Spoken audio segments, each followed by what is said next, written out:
How to create Waffle Chart in Power BI. Click on the Create Plus button. Click on the Paste or Manually Enter Data box. Paste your data.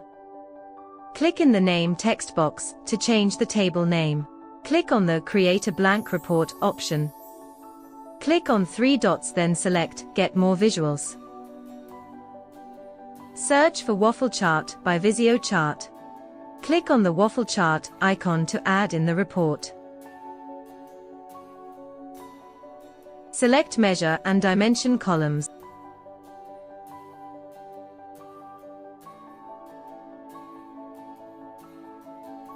Click on Format Visual. Open Chart Setting Property section. Draw chart on the base of values. Sort chart by measure column and apply sorting order to descending.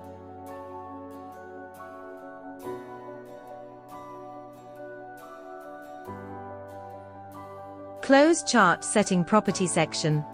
Open Color Property section. You can change color according to your need.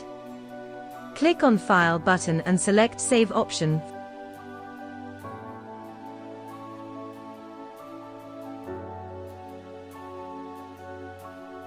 Click on Export button and export chart to PDF.